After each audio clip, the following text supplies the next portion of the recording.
Muito bem, quando nós pensamos como liderança da igreja em fazermos esse culto, primeiro foi porque estamos num feriado prolongado, né?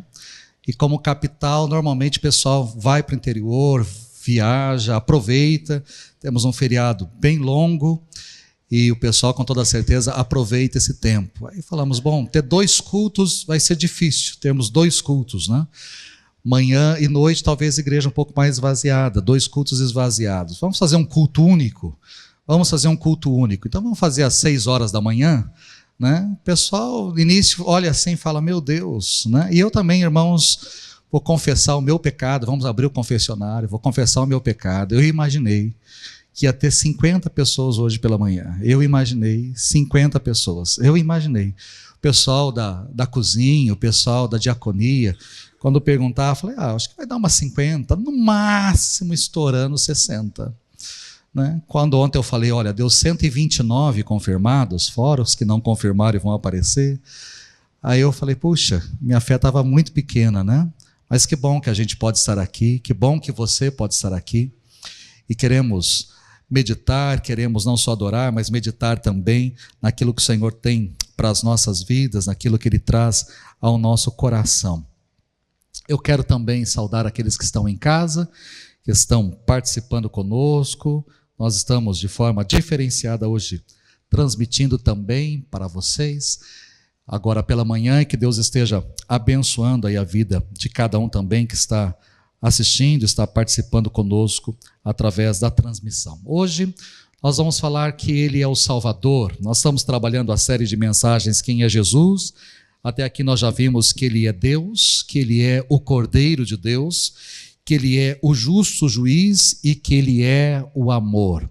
E hoje nós vamos falar que Ele é o Salvador. Quando você entrou aqui na igreja, provavelmente você recebeu aí um marcador de página, e nesse marcador tem não só o tema da mensagem de hoje, mas também o texto base para a nossa mensagem, que está em João capítulo 4, verso 42. Para ser mais exato, a parte que está em negrito aí vai estar no seu marcador de página. Mas o texto de João 4, 42 diz, então disseram à mulher, agora cremos, não apenas por causa do que você nos contou, mas porque nós mesmos o ouvimos. Agora sabemos que Ele é, de fato, o Salvador do mundo. Agora sabemos que Ele é, de fato, o Salvador do mundo. Após o seu encontro com Nicodemos, no capítulo 3, Jesus decidiu sair da Judeia e foi para a Galileia. Em sua jornada em direção ao norte, Jesus optou por passar por Samaria. Havia 3 estradas para fazer esse trajeto. Uma pelas proximidades da costa, do mar Mediterrâneo. Outra oportunidade seria através da Pérea, por outro lado. E outra que passava bem no centro do território de Samaria. Essa era a mais curta, porém era a mais evitada por causa do conflito existente entre judeus e samaritanos. Ao passarem pelo território de Samaria, chegaram ao poço de Jacó, próximo à cidade de Sicar. Jesus, cansado da viagem, sentou-se ali à beira do poço e pediu aos seus discípulos que entrassem na cidade a fim de procurar algo para que eles pudessem comer. Afinal de contas, já era meio-dia. E enquanto Jesus estava ali sentado, descansando, uma mulher samaritana veio até o poço a fim de tirar água. Nessa primeira parte da mensagem, eu quero chamar a sua atenção para o comportamento de Jesus diante dessa mulher. E como ele aproveitou o momento para alcançar o coração daquela mulher. Porque é isso que me chama a atenção, como ele aproveitou.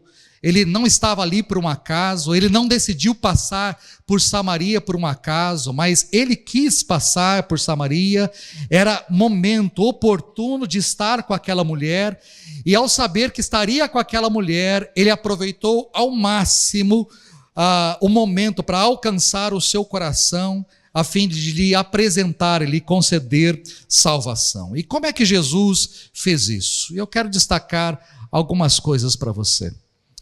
Primeiro, ele tentou despertar nessa mulher a simpatia. Ele era um homem e judeu, ela uma mulher e samaritana. Como quebrar essa enorme barreira sociocultural? Para nós hoje é normal, é comum. Se, por exemplo, você entrar no elevador, um homem, e tiver ali uma mulher, e você dizer bom dia para ela, não tem problema nenhum. Se você estiver no mercado, né, ali na prateleira, você, mulher, está ali no mercado pegando alguma coisa, mas de repente o produto que você quer está muito mais no alto, e você tem um rapaz ali alto do seu lado, você olhar para ele e falar assim, você poderia pegar esse produto para mim? Não tem problema nenhum. Não há problema entre nós conversarmos com uma pessoa do sexo oposto. Não há nada que fere, mas neste contexto havia. Havia uma separação enorme entre um homem e uma mulher. Um homem não poderia se dirigir a uma mulher em público, sendo os dois estando ali a sós, principalmente, não poderia dirigir. Jesus também era um rabi, ele era um mestre, e um mestre não poderia, segundo a tradição, dirigir-se à sua própria mulher em público. À sua própria mulher em público. E ali ele está falando com uma mulher. Então Jesus quebra. Além disso, existe a barreira da cultura. Ele é judeu, ela samaritana. Povos distintos, povos separados, povos que viviam uma briga, e eles estavam ali, no mesmo lugar, e Jesus então decide ser simpático. Aquela mulher, e por que Jesus decide ser simpático? Porque aquela mulher não era benquista. Aquela mulher não era bem vista em sua cidade. Pode parecer algo simples para nós, Jesus se dirigir a ela dizendo assim, você poderia me dar um pouco d'água? Pode parecer algo simples, mas ali Jesus está mostrando algo para aquela mulher que a sociedade não mostrava. O seu passado era vergonhoso, ela fora casada 5 vezes e abandonada por 5 maridos, homens diferentes passaram pela sua vida, homens a usaram e a descartaram, agora ela estava num relacionamento com um 6º homem que não era seu, mas pertencia a outra mulher, ou seja, ela era amante, ela era uma adúltera. Por essa razão, essa mulher era evitada por todos os cidadãos de bem daquele lugar. Não é à toa que ela vai ao poço de Jacó ao meio-dia, porque ao meio-dia o sol está alto, ninguém vai ao poço, ninguém vai enfrentar o calor, ninguém vai enfrentar o sol. Um horário desses, as ruas estarão vazias, a estrada estará vazia, o poço estará vazio, porque eu não posso falar e não quero falar com ninguém. Melhor, ninguém quer falar comigo. Uma mulher abandonada, uma mulher rejeitada, teve a atenção de Jesus. Jesus olha para ela, Jesus foi simpático com ela, Jesus tentou ganhar a simpatia daquela mulher, ele deu valor àquela mulher, quando todos a ignoravam. Ele não fugiu dela, ele não a desprezou, mas olhou para ela com simpatia. Ele não a julgou, nem a condenou, pelo contrário, Jesus a amou. Esse é o primeiro detalhe que eu posso perceber aqui. Segundo, Jesus tentou despertar a curiosidade daquela mulher. Por mais que Jesus tivesse sido simpático com ela, ela fez questão de lembrar Jesus de que ele era um homem e ele era um judeu, enquanto ela era uma mulher e samaritana. E que um homem judeu não deveria conversar com uma mulher, principalmente por ela ser samaritana. Ela fez questão de lembrar Jesus da enorme muralha que separava esses dois povos. A hostilidade estava à flor da pele, a tensão era visível, a intolerância era gritante. A mulher samaritana fez questão de trazer isso à tona. Ele era um homem judeu e não deveria se dirigir uma palavra sequer a ela como mulher samaritana. Aquela mulher, além de lembrar a Jesus da muralha existente entre elas, também lhe nega dar água. Lhe nega dar água. Diante da objeção daquela mulher em lhe dar água, Jesus então lhe mostrou, na verdade, que era ela quem precisava de água. Ele tinha a verdadeira água para dar, a água da vida, a água viva. Ele tinha essa água para dar, para ofertar àquela mulher. Aqui Jesus tocou no nervo exposto da sua curiosidade. Ah, mulher, se você conhecesse o dom de Deus, e quem é que lhe está pedindo água, você lhe teria pedido e ele lhe daria água viva. A fala de Jesus aguçou naquela mulher o desejo de saber quem é este homem. Quem é este homem que está falando comigo? Por que ele continua falando comigo? Por que ele falou a respeito dessa água e dessa água viva? Seria ele maior que Jacó, o doador do poço? Quem ele pretendia ser? O que ele diria de si? Que história é essa de água viva? O que seria essa água viva? Ela não conseguia entender as palavras de Jesus sobre a água e o seu coração se encheu de curiosidade. Visto que a mulher ficou curiosa, em terceiro lugar, Jesus tentou despertar nela a sua real necessidade. Ele foi categórico com aquela mulher ao declarar: quem beber desta água terá sede outra vez. A água daquele poço mataria temporariamente a sede daquela mulher. Logo ela teria sede de novo. A água daquele poço não traria satisfação para sempre. A água do poço entraria pelo seu corpo, satisfaria a sede do seu corpo, mas não seria capaz de satisfazer as necessidades do seu coração. Jesus mostrou para aquela mulher qual era a sua real necessidade.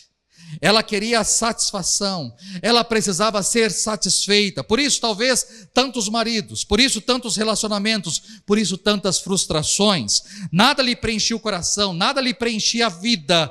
Satisfação era o que essa pobre mulher aspirava. Atrás disso ela andou toda a sua vida, e nessa busca não respeitou nem as leis de Deus, nem as leis dos homens. Entretanto, continuava sedenta, continuava querendo. A sede nunca era satisfeita, senão quando bebesse da água verdadeira que só Jesus poderia lhe dar. A água que Jesus concede é um manancial completo e perpétuo que jorra para a vida eterna. E é isso que Jesus mostra para aquela mulher. Qual é a sua necessidade? Entendendo que a proposta de Jesus era boa, que o que ele lhe estava oferecendo era excelente, essa mulher, no impulso, disse: Senhor, dê-me dessa água. Eu quero dessa água. Ela precisava daquela água. Então Jesus lhe disse: vá, chame o seu marido e volte. Aqui, em quarto lugar, Jesus quer despertar a consciência daquela mulher. Já que ela queria daquela água, ela deveria então buscar o seu marido para que ambos pudessem tomar dessa água. Não era justo ela tomar da água sozinha? Vá, busque o seu marido. Acontece que aquela mulher não tinha marido, e foi essa informação que ela deu a Jesus: eu não tenho marido. Uma resposta verdadeira, mas uma resposta incompleta. A resposta era formalmente correta, mas potencialmente enganosa. A mulher proferiu uma meia-verdade, por meio da qual tentou se esquivar para uma escuridão protetora. Essa era uma área sensível da sua vida, e ela não queria entrar neste assunto. Jesus elogiou sua sinceridade: disseste bem, você disse bem, você teve 5 maridos, e é isso que eu preciso trazer para você. Jesus elogiou a sinceridade formal dela, enquanto ele afirmou que ela tinha tido 5 maridos, e o homem com que ela vivia agora não era de fato seu. Não era o seu marido, legalmente não era seu marido. A mulher percebeu que Jesus conhecia a sua vida. Jesus conhecia os detalhes da sua vida. A mulher samaritana reconheceu que estava diante de um profeta. Vejo que tu és um profeta. Jesus queria despertar naquela mulher a sua consciência. A consciência do seu pecado, a consciência do seu senso de culpa. A menção de seu marido era a melhor maneira de lembrar aquela mulher da sua vida imoral. O Senhor estava agora falando a consciência daquela mulher. Jesus quis mostrar para ela que antes de beber da água da vida, ela precisava ter convicção de seu pecado e passar pelo arrependimento, porque não há, querido, salvação sem arrependimento. É esse o mal dos nossos dias. As pessoas querem salvação, mas as pessoas não querem se arrepender. As pessoas querem salvação, mas as pessoas não querem reconhecer os seus pecados. As pessoas querem ir para o céu, mas as pessoas querem continuar na mesma vida. E Jesus está dizendo para essa mulher o seguinte: você só pode receber dessa água se você se arrepender daquilo que você está fazendo. Não dá para ter salvação sem arrependimento. Não dá para ter salvação sem ter consciência do que está sendo feito de errado e mudar de vida. Então Jesus mostra para aquela mulher que tanto o passado dela quanto o presente dela precisava ser alterado, precisava ser reconhecido e alterado, e ela receber então o dom de Deus, a salvação. Em quinto lugar, Jesus acabou por despertar a religiosidade daquela mulher. Diante da fala de Jesus, ao tocar em seu pecado, ao lembrar de que ela era uma pecadora e que carecia da salvação da parte de Deus, aquela mulher resolveu mudar de assunto. Ela quis discutir teologia com Jesus. Afinal, a conversa se tornou incômoda. Era mais fácil discutir teologia do que enfrentar os próprios pecados. E essa mulher então faz uma pergunta para Jesus, uma pergunta honesta: onde adorar? Senhor, eu gostaria de saber algo, né? Onde adorar? Uma pergunta simples, uma resposta simples. Jesus respondeu que o importante não é onde, não é onde, mas é como e a quem adorar. Não é onde. O único digno de ser adorado é Deus, que é Espírito. E a verdadeira adoração deve ser em espírito e em verdade. Os samaritanos não deveriam se converter ao judaísmo, e os samaritanos também não deveriam fazer peregrinações até Jerusalém para adorar a Deus, mas os verdadeiros adoradores adoram o Pai em espírito e em verdade. Eles não podem ser identificados por uma ligação com um santuário particular. Os verdadeiros adoradores adoram o Pai em qualquer lugar, desde que seja de todo o coração, com toda a sua vida, com todo o seu ser. Se ela queria exercitar a sua religiosidade, deveria fazer isso de forma correta, não com rituais vazios, mas com verdade. Querendo se desfazer da explicação dada por Jesus, ela fala sobre o Messias. Tudo bem, o Senhor disse isso, que não é aqui nem lá, que Deus é Espírito, que nós temos que adorar em Espírito e verdade, mas acontece o seguinte: eu não vou ficar perdendo muito tempo aqui não, com você, porque tem o Messias virá, e o Messias então é quem vai trazer toda essa verdade à tona, é Ele quem vai de fato nos ensinar. Ela então acreditava no Messias, ela tinha esperança na vinda do enviado de Deus, no ungido de Deus. Ele então é aquele que teria autoridade para explicar todas as coisas e trazer a verdade aos corações. E quando essa mulher então disse a Jesus sobre o Messias, ele imediatamente declarou: eu sou o Messias, eu que estou falando com você. Assim como Deus no passado, quando se apresentou a Moisés, disse: eu sou o que sou. Séculos depois, Jesus olha para aquela mulher e diz: eu sou o Messias. Com essa fala, Jesus, em sexto lugar, quis despertar a fé daquela mulher. É interessante que Jesus até aqui se dirigiu àquela mulher 6 vezes, 6 palavras, e aquela mulher respondeu às 6 palavras de Jesus. Eu quero água, você poderia me dar água? Como sendo o Senhor, homem e judeu, dirige a mim uma palavra que sou mulher samaritana? Ah, mulher, segunda vez, se você soubesse quem é que está falando contigo, é você que pediria água e eu lhe daria água viva. E essa mulher responde: por acaso você seria maior que o nosso pai Jacó? Você seria maior que o nosso pai Jacó, que fundou este poço, que abriu este poço? Pela terceira vez Jesus responde: mulher, quem beber dessa água vai ter sede novamente, mas quem beber da água que eu lhe der, jamais terá sede. Ah, Senhor, dê-me dessa água, eu quero essa água. Jesus olha para a mulher e então diz: vá, chame o seu marido, vem, para que eu possa então lhe dar essa água.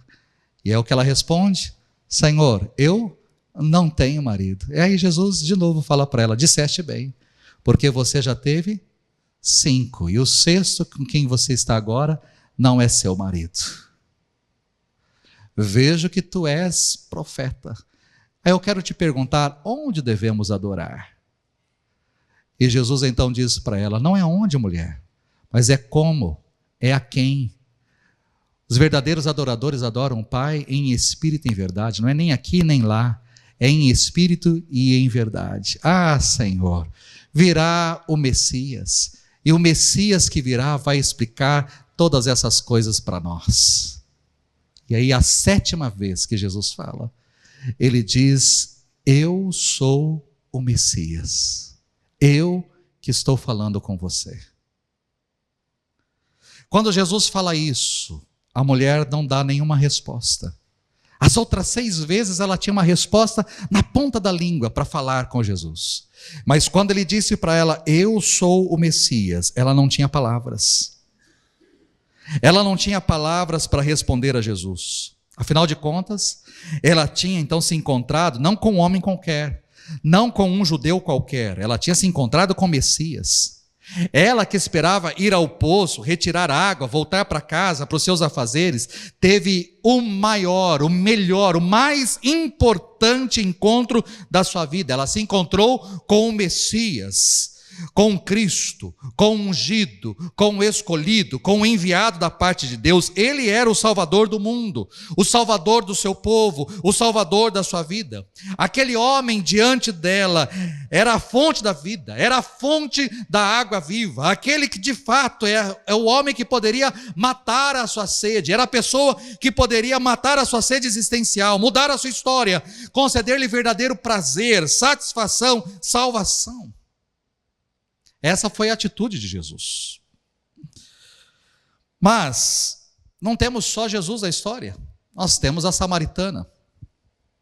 E repare que a mulher samaritana teve os olhos abertos progressivamente. Sua compreensão sobre Jesus foi um completo crescente. Primeiro ela pensou que Jesus fosse um viajante, um forasteiro, um judeu cansado sentado à beira de um poço, cheio de sede e fome. Depois, até mesmo chegou a considerá-lo um profeta e finalmente entendeu que ele era o Cristo, a quem o povo da sua cidade o chamava de o Salvador do mundo. Após aquele encontro, ela compreendeu que estava diante do Messias, do esperado Salvador do mundo. Sua alma estava repleta de alegria, de plena satisfação. A sua sede existencial tinha sido satisfeita. A sua vida fora mudada completamente através daquele encontro. E sabe como é que eu sei disso? Eu sei por causa das suas atitudes. E quais foram as atitudes dessa mulher? Primeiro, a samaritana deixou o seu cântaro junto ao poço. A água que ela foi buscar não tinha mais importância, repare isso. A mulher havia encontrado a água da vida, ela havia saciado a sua alma, a sua vida fora penetrada pela luz do céu, os segredos do seu coração foram revelados pelo Messias. Ela tinha pressa para contar a essa boa nova cidade. A samaritana estava disposta a isso, a correr até a cidade para contar, mas para isso ela tinha que deixar o cântaro. Nada poderia impedir a sua caminhada célere até a cidade. Então ela deixa o cântaro, não há mais importância aquilo. Um segundo detalhe, ela correu até a cidade para anunciar Jesus. Ela correu pelas ruas da cidade, abordando as pessoas que encontrava pelo caminho, dizendo: venham ver um homem que me disse tudo o que eu tenho feito. Será que ele não é o Cristo? Venham ver um homem, venham ver um homem. Eu imagino essa mulher batendo as portas, encontrando com as pessoas, conversando com as pessoas e dizendo: venham ver um homem, venham depressa. Ela testemunhou para toda a cidade ter encontrado um homem que para ela era o Messias. E aí, meus queridos, quem se encontra com Jesus tem pressa. Quem se encontra com Jesus tem pressa em compartilhar as boas novas. A gente tem pressa. Quando você encontra algo bom, você tem pressa em compartilhar. Quando você vai no mercado e tem um preço bom, você compartilha esse preço com as pessoas. Quando você vai numa loja e é bem atendido, você fala dessa loja para as pessoas. Quando você se encontra com Jesus e Ele muda a sua vida, você tem pressa para contar às pessoas a respeito do que o Senhor Jesus fez na sua vida. No mesmo dia da sua conversão, essa mulher se tornou uma missionária. Ela se tornou uma missionária. E é interessante, porque não é uma simples fala: venham ver um homem que tem. Não é uma simples fala. Nessa fala, essa mulher, primeiro ela faz uma proclamação pública às pessoas da sua cidade. Até então, essa mulher provavelmente fazia de tudo para passar despercebida. Ela preferia as sombras do anonimato, a sua reputação era duvidosa, a sua palavra tinha pouco peso diante dos homens daquela cidade. Agora ela anunciava a plenos pulmões que ela tinha encontrado o Messias, sem constrangimento, sem temor. Além de fazer uma proclamação pública, ela também faz um convite às pessoas. Sabiamente ela faz esse convite: vinde. Usando a mesma temática, quem já leu o Evangelho de João, capítulo 1, nós temos um convite dessa mesma natureza que Filipe empregou com Natanael. Vinde, vede um homem que me disse tudo o que tenho feito. Ela não desperdiçou tempo usando argumentos confusos, antes ela conclamou a verificação, desejava que aqueles homens, que aquelas pessoas viessem e tivessem a mesma experiência que ela teve. Ela queria que viessem e vissem o Messias que ela havia visto. Esperava que bebessem da mesma água que ela tinha bebido. E por fim ela faz uma confissão corajosa, porque a vida daquela mulher era conhecida na cidade. Todos sabiam que ela estava vivendo com um homem que não era seu. A sua fama de amante das aventuras era o cardápio preferido dos bisbilhoteiros daquela cidade. Mas ela não tinha preocupação em encobrir os seus pecados. Ela disse abertamente que o Messias destampou a câmara de horrores do seu coração e trouxe à tona tudo o que ela já tinha feito. Ele tinha dito tudo o que ela já tinha feito na sua vida. Diante da atitude daquela mulher, o povo da cidade foi ao encontro de Jesus. Os discípulos foram à cidade atrás de comida e voltaram sozinhos, com as mãos cheias de pães. A mulher foi à cidade e trouxe consigo muitas pessoas para conhecerem Jesus. E aqui um detalhe: os discípulos se tornaram profissionais da religião. Ela se tornou uma missionária apaixonada. Mas em resposta ao convite daquela única mulher, muitos samaritanos foram se encontrar com Cristo no poço de Jacó. O testemunho da mulher tinha sido impactante, o resultado foi notório. Mas aqui eu quero destacar, para a gente concluir, 3 fatos importantes com relação aos samaritanos daquela cidade. Primeiro, a fé daqueles samaritanos. Muitos samaritanos daquela cidade creram em Jesus. Creram em Jesus. Por causa da palavra daquela mulher que testemunhava, ele me disse tudo quanto tenho feito. Queridos, a fé vem pelo ouvir. A fé vem pelo ouvir. Pelo ouvir. Diante daquilo que aquela mulher disse, as pessoas creram. Porque ela diz, ele me disse tudo quanto tenho feito. A fé vem pelo ouvir.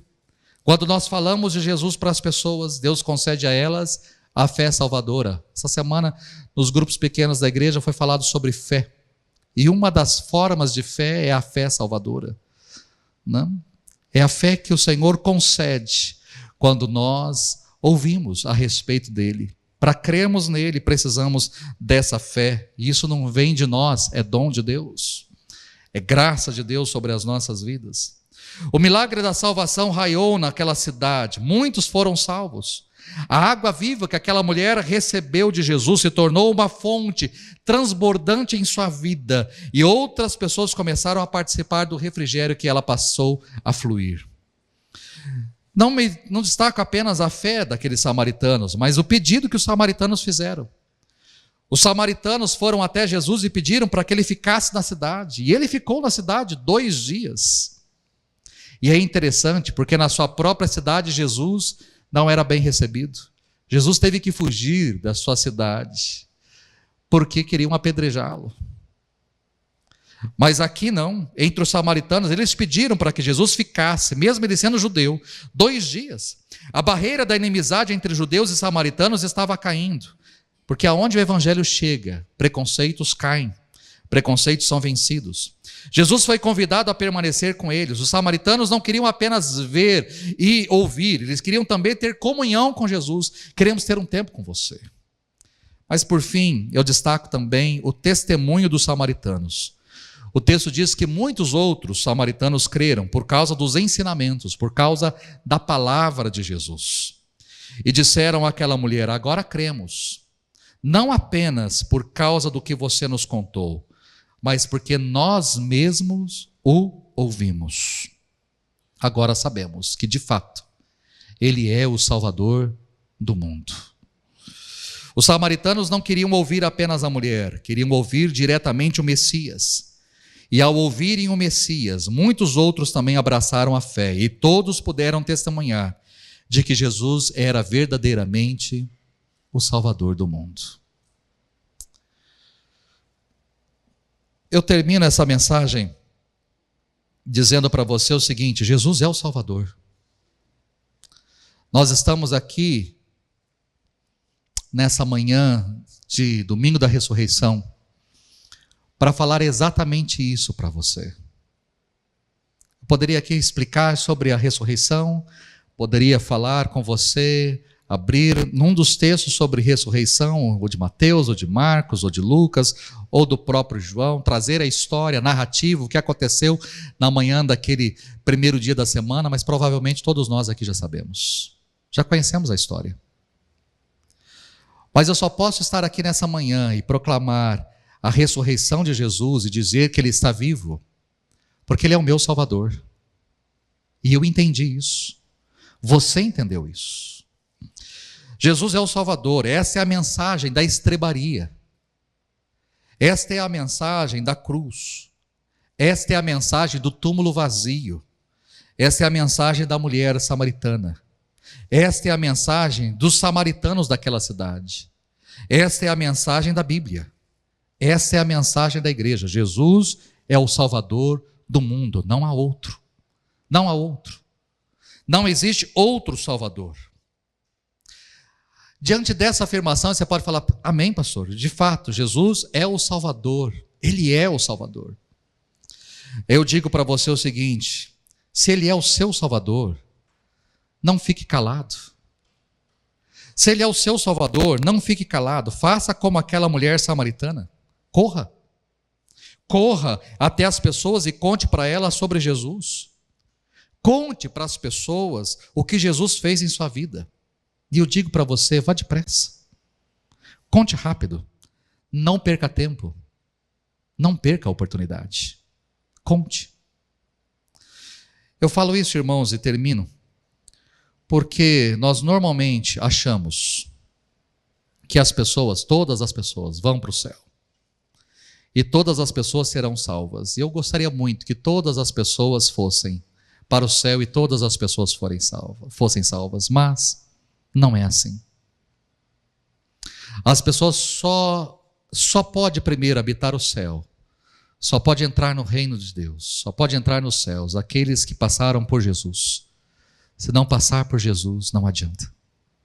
A pessoa pode ser linda, maravilhosa, formosa. Ontem eu estava no banho e estava pensando exatamente isso, né? Sobre uma família, e me veio essa família, falei: puxa, os filhos, veio à minha mente os filhos, os netos, eu falei: são todos inteligentíssimos, todos inteligentes, médicos, doutores, cientistas, professores, doutores em universidade. Veio à mente toda a família e eu fui puxando, eu falei: puxa, tanta gente tão inteligente, tão capaz, tão versada, tão ilustre, tão famosa algumas, mas nenhuma tem Jesus. Nenhuma tem. Só os avós, no caso, né, os mais idosos é que tem. Mas ninguém tem, nenhum filho, nenhum neto, ninguém. Eu falei: puxa, tanta gente inteligente, mas que se não tiver Jesus, vai povoar o inferno com a sua inteligência, com a sua beleza, com a sua capacidade. Sem Jesus não há salvação. Ele é o Salvador, Ele é o único caminho. Ele é o único caminho. Não há salvação fora de Jesus. Não há. Então, pode olhar para sua mãe, para o seu pai, para o seu tio, para a sua tia, para o seu filho, para a sua filha, para o seu primo, para sua prima, para o seu patrão, para o seu empregado. Você pode olhar para todas as pessoas e olhar assim e falar assim: mas é boa gente, como é uma pessoa maravilhosa, é educada, é inteligente, é capaz, é versado, é rápido, Você pode trazer milhares de elogios, mas nenhum desses elogios abre porta do céu. Se essa pessoa não receber a Cristo, não adianta. Ela precisa de Jesus para receber a salvação. E quem é que pode falar de Jesus para essa pessoa? Eu e você. Ele é o seu Salvador? Conte. Ele é o seu Salvador? Diga para as pessoas. Fale para as pessoas que Ele é o seu Salvador. Mostre para as pessoas o que Ele já fez na sua vida. Não perca tempo. Não perca as oportunidades que Deus está dando. Porque Ele é o Salvador das nossas vidas. A equipe pode vir para cá, vamos orar. Pai, eu quero agradecer ao Senhor por essa palavra. Estamos trabalhando uma série e obrigado porque nessa manhã podemos falar sobre Jesus como o nosso Salvador. E de fato Ele é o Salvador das nossas vidas. Obrigado porque um dia Jesus se tornou muito mais que um nome. Se tornou alguém de fato que entrou na nossa vida e mudou a nossa história. Obrigado porque nós podemos, ó Deus, nessa manhã, olhar para a história dessa mulher. Uma mulher que sequer sabemos o nome. Sequer sabemos se ela tinha algum tipo de profissão, alguma coisa que ela fazia. Sequer sabemos da sua renda, da sua classe social. Não sabemos absolutamente nada a respeito dela. Apenas que ela vivia uma vida imoral, ilegal. Uma vida que não era digna de aplausos, de reconhecimento. Mas essa mulher foi reconhecida por Jesus, amada por Jesus, respeitada por Jesus, abraçada por Jesus. Ali ela teve curiosidade de saber quem era aquele homem. E no final ela entendeu quem era aquele homem que estava diante dela. E não apenas era um homem, mas era o Cristo, o Messias, o enviado da parte do Senhor para trazer salvação a este mundo. Ela pôde reconhecer isso. E não apenas reconhecer, ela pôde levar às outras pessoas quem era aquele homem, o que ele tinha falado a seu respeito. Ela pôde dizer a respeito do que Jesus lhe tinha falado. E as pessoas então passaram a crer, a acreditar naquilo que aquela mulher tinha dito, naquilo que aquela mulher tinha falado. Obrigado, Senhor, por esse texto, por essa palavra. E se o Senhor é o nosso Senhor e Salvador, que a gente também não se cale, mas que a gente possa dizer às pessoas, a todas as pessoas que nos cercam, quem é Jesus para as nossas vidas. Quem é Jesus? O nosso Salvador, aquele que mudou a nossa história, aquele que mudou a nossa vida. Que as pessoas, ó Deus, que caminham largamente para o inferno, possam ser impactadas pela nossa voz, pela nossa palavra, pelo nosso testemunho, pela nossa vida.